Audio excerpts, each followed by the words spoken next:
नमस्कार दोस्तों, मैं डिम्पल कुमार आपका स्वागत करता हूं अपने इस channel financial journey with Dimple में।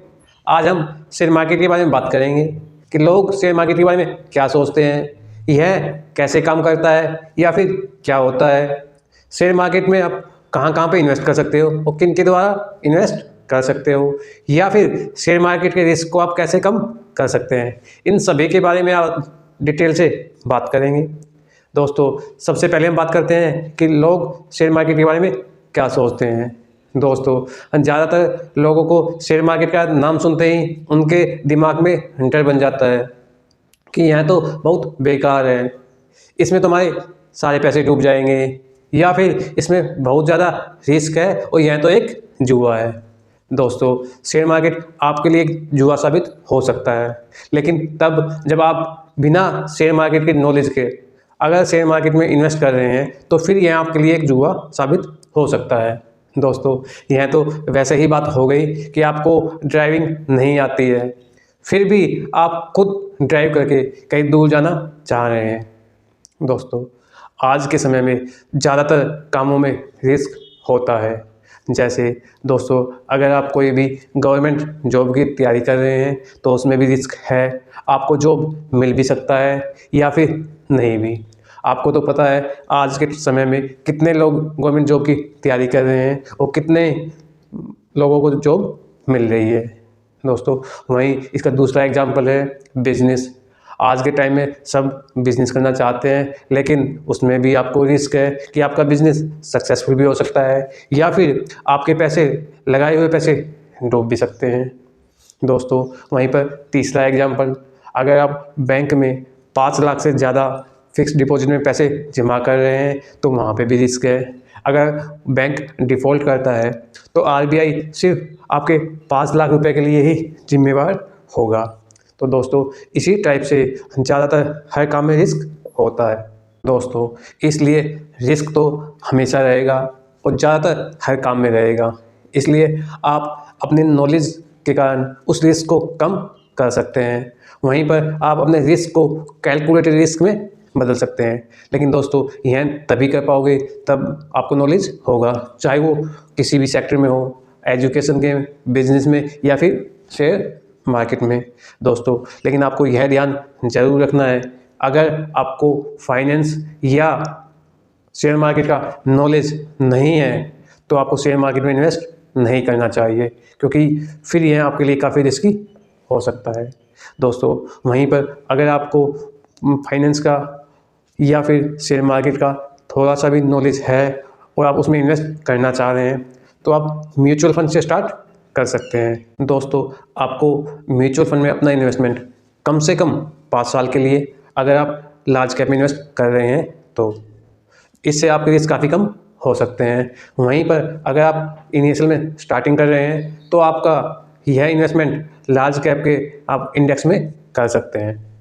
यहाँ पर इन्वेस्ट करने से आपके रिस्क काफ़ी कम हो सकते हैं और आपको अच्छे रिटर्न मिलने की संभावना भी होती है। दोस्तों, अब बात करते हैं शेयर मार्केट क्या होता है या फिर यह कैसे काम करता है। दोस्तों, किसी भी कंपनी को ग्रो करने के लिए या फिर अपने आप को एक्सपेंड करने के लिए पैसे की ज़रूरत होती है। दोस्तों, वह कंपनी अपने इन पैसों की पूर्ति करने के लिए अपने आप को शेयर मार्केट में लिस्टेड कराती है। स्टार्टिंग में वह कंपनी आईपीओ के द्वारा शेयर मार्केट में लिस्ट होती है। यहाँ पर आईपीओ का मतलब होता है इनिशियल पब्लिक ऑफरिंग। किसी भी कंपनी के शेयर फर्स्ट टाइम आईपीओ के द्वारा ही आप ले सकते हैं। इसके बाद इन कंपनी के शेयर नॉर्मल मार्केट में ट्रेडिंग करते हैं, आप वहाँ पर कभी भी बाई या सेल कर सकते हैं। दोस्तों, इसे एक एग्जांपल से समझते हैं। एक वाई नाम की कंपनी है जो शेयर मार्केट में लिस्टेड हो चुकी है। उसका मार्केट कैप 1000 करोड़ का है और उसके मार्केट में 1 करोड़ शेयर हैं। दोस्तों, अब शेयर की value market cap divided by total number of share से आप निकाल सकते हैं, यानी 1000 करोड़ डिवाइडेड बाई 1 करोड़। एक शेयर की वैल्यू यहाँ पर 1000 रुपये निकल के आएगी। दोस्तों, अब आपको यह ध्यान रखना है, अगर उस कंपनी के शेयर की वैल्यू 1000 से 2000 हो जाती है तो उस कंपनी का जो मार्केट कैप है वो भी 1000 करोड़ से 2000 करोड़ हो जाएगा। वहीं पर अगर उस शेयर की वैल्यू 1000 रुपये से 500 रुपये हो जाती है तो फिर वह मार्केट कैप 1000 करोड़ से 500 करोड़ हो जाएगा। दोस्तों, अगर आपने उस कंपनी के शेयर 1000 रुपये शेयर के हिसाब से 100 शेयर लिए हुए हैं तो आप 1 लाख रुपये लगाकर उस कंपनी के बिजनेस में शामिल हो गए हो। अब अगर उस कंपनी के शेयर की वैल्यू बढ़ेगी तो आपके भी अमाउंट की वैल्यू बढ़ेगी। वहीं पर अगर उस कंपनी के शेयर की वैल्यू कम होगी तो फिर आपका अमाउंट भी कम होगा। दोस्तों, अब आपको यह देखना होता है कि कौन सी कंपनी अभी अंडर वैल्यू है या कौन सी कंपनी ओवर वैल्यू है। आप यह सब फंडामेंटल एनालिसिस करके उस कंपनी का वैल्यू चेक कर पाएंगे। दोस्तों, आप स्टॉक्स में इन्वेस्ट तभी करें जब आपको शेयर मार्केट का नॉलेज हो, अदरवाइज आप डायरेक्ट स्टॉक्स में इन्वेस्ट ना करें। दोस्तों, अब बात करते हैं हम शेयर मार्केट में कहाँ कहाँ पर इन्वेस्ट कर सकते हैं। दोस्तों, इसका पहला ऑप्शन है डायरेक्ट स्टॉक्स में इन्वेस्ट। दोस्तों, आप शेयर मार्केट में लिस्टेड किसी भी कंपनी के शेयर डायरेक्ट खरीद सकते हैं, लेकिन इसके लिए आपको उसका प्रॉपर नॉलेज होना चाहिए। दोस्तों, अब बात करते हैं सेकंड ऑप्शन की, जो है म्यूचुअल फंड। दोस्तों, म्यूचुअल फंड शेयर मार्केट में बिगिनर के लिए एक अच्छा ऑप्शन है। अगर आपको थोड़ा सा भी नॉलेज है तो आप म्यूचुअल फंड में इन्वेस्ट कर सकते हैं, या फिर आप किसी से गाइड लेकर भी म्यूचुअल फंड में इन्वेस्ट कर सकते हैं। लेकिन दोस्तों, आपको म्यूचुअल फंड में लॉन्ग टर्म के लिए इन्वेस्ट करना चाहिए, इससे रिस्क आपके काफ़ी कम हो सकता है। दोस्तों, आप अगर म्यूचुअल फंड के बारे में डिटेल में जानना चाहते हैं तो मेरे इस channel financial journey with Dimple पर जाकर म्यूचुअल फंड का वीडियो देख सकते हैं, या फिर उसका लिंक डिस्क्रिप्शन में दिया हुआ है, आप वहाँ पर जाकर भी चेक कर सकते हैं। दोस्तों, वहीं पर शेयर मार्केट में इन्वेस्ट करने का तीसरा ऑप्शन है गोल्ड या फिर सिल्वर में। दोस्तों, आप शेयर मार्केट के द्वारा गोल्ड या फिर सिल्वर में भी पैसे लगा सकते हैं। दोस्तों, चौथा ऑप्शन है इंट्राडे या फिर एफएनओ। यहाँ पर एफएनओ का मतलब है फ्यूचर एंड ऑप्शंस। दोस्तों, यह बहुत ही रिस्की होते हैं, यह डायरेक्ट स्टॉक में इन्वेस्ट करने से भी ज़्यादा रिस्की होते हैं। दोस्तों, हिस्टोरिकल डेटा के अनुसार 100 में से 95% बंदे एफएनओ या फिर ट्रेडिंग में अपने पैसे गंवाते हैं। तो दोस्तों, ज़्यादातर बंदों को एफएनओ या फिर फ्यूचर एंड ऑप्शंस या इंट्राडे से दूर ही रहना चाहिए। दोस्तों, अब हम बात करेंगे मार्केट में किसके द्वारा इन्वेस्ट कर सकते हैं। दोस्तों, हमारे देश में 2 स्टॉक एक्सचेंज है जिनके द्वारा आप अपना पैसा शेयर मार्केट में लगा सकते हैं, जिसमें से पहला है BSE, बॉम्बे स्टॉक एक्सचेंज। यह काफ़ी पुराना एक्सचेंज है। वहीं पर दूसरा एक्सचेंज है NSE, नेशनल स्टॉक एक्सचेंज। यह काफ़ी बड़ा एक्सचेंज है। तो आप अपना पैसा इन दोनों में से किसी में भी लगा सकते हैं, लेकिन दोस्तों, शेयर मार्केट में या फिर इन किसी भी दोनों एक्सचेंज में से पैसा लगाने के लिए आपके पास एक डीमैट अकाउंट होना चाहिए। दोस्तों, यह डीमैट अकाउंट वैसे ही काम करता है जैसे आपका बैंक अकाउंट।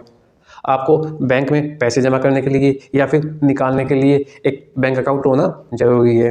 वैसे ही शेयर मार्केट में आपको स्टॉक्स खरीदने के लिए, बेचने के लिए या फिर म्यूचुअल फंड के लिए भी एक डीमैट अकाउंट होना ज़रूरी है। दोस्तों, आप अपना यह डीमैट अकाउंट सिर्फ अपने फ़ोन के माध्यम से ही खोल सकते हैं। इसके लिए आपको एक आधार कार्ड, पैन कार्ड, अपनी बैंक की डिटेल की ज़रूरत पड़ती है।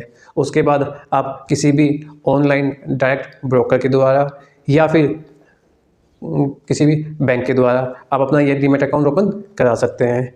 दोस्तों, आज के समय में कई डायरेक्ट ब्रोकर है जो आपको डीमैट अकाउंट इजीली अवेलेबल कराते हैं, जैसे Zerodha, grow, Upstox, angel one या फिर 5 पैसा।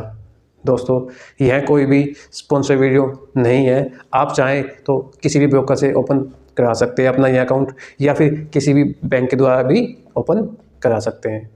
दोस्तों, अब बात करते हैं आप अपने शेयर मार्केट के रिस्क को कैसे कम कर सकते हैं। दोस्तों, आपके पास पहला ऑप्शन है अपनी फाइनेंशियल नॉलेज या फिर शेयर मार्केट के नॉलेज को बूस्ट करके आप अपने रिस्क को काफ़ी कम कर सकते हैं। दोस्तों, इसके लिए आप मार्केट में आई हुई कई अच्छी बुक पढ़ सकते हैं, जैसे rich dad poor dad, psychology of money, intelligent investor या फिर थिंक एंड ग्रो रिच। दोस्तों, दूसरा ऑप्शन है लॉन्ग टर्म इन्वेस्टिंग करके। दोस्तों, आप लॉन्ग टर्म इन्वेस्टिंग करके भी अपना रिस्क काफ़ी कम कर सकते हैं। दोस्तों, तीसरा ऑप्शन है, दोस्तों ज़्यादातर लोग बढ़ते हुए मार्केट में इन्वेस्ट करते हैं और जब मार्केट में करेक्शन आता है या मार्केट डाउन आती है तो पैनिक में बेचकर बाहर मार्केट से निकल जाते हैं। दोस्तों, आपको बढ़ते हुए मार्केट से बचना चाहिए और गिरते हुए मार्केट में अपॉर्चुनिटी को देखना चाहिए, इससे भी आपका रिस्क कम हो सकता है। दोस्तों, चौथा ऑप्शन है आप किसी भी अच्छे एडवाइज़र से सलाह ले सकते हैं, लेकिन दोस्तों आपको आँख मीच कर उस एडवाइज़र पर विश्वास नहीं करना है। आपको उसके द्वारा बताई हुई रिकमेंडेशन पर अपने भी फंडामेंटल एनालिसिस करना होगा। आप उस पर अच्छे से रिसर्च कर उसके बाद ही उसमें इन्वेस्ट करें। दोस्तों, यह वीडियो कोई मार्केट में इन्वेस्टमेंट के लिए रिकमेंडेशन नहीं है, लेकिन दोस्तों इस वीडियो में जो भी बात बताई गई है वह आप हर जगह इम्प्लीमेंट कर सकते हैं, चाहे वो मार्केट में इन्वेस्टमेंट हो, चाहे आपका कोई बिजनेस हो या फिर कोई और जगह। दोस्तों, आशा है आपको इस वीडियो के द्वारा बहुत कुछ सीखने को मिला होगा। आप इसी टाइप की फाइनेंशियल नॉलेज को बूस्ट करने के लिए अपने इस channel financial journey with Dimple को सब्सक्राइब करें। साथ ही इस वीडियो को लाइक करें व अपने दोस्तों और फैमिली मेम्बर के साथ शेयर करें ताकि उनकी भी फाइनेंशियल नॉलेज बूस्ट हो सके। दोस्तों, अगर आप कोई भी सुझाव देना चाहते हैं या फिर आपका कोई भी डाउट है तो आप कमेंट करें। हम जल्दी मिलते हैं एक नेक्स्ट वीडियो के साथ। जय हिंद दोस्तों।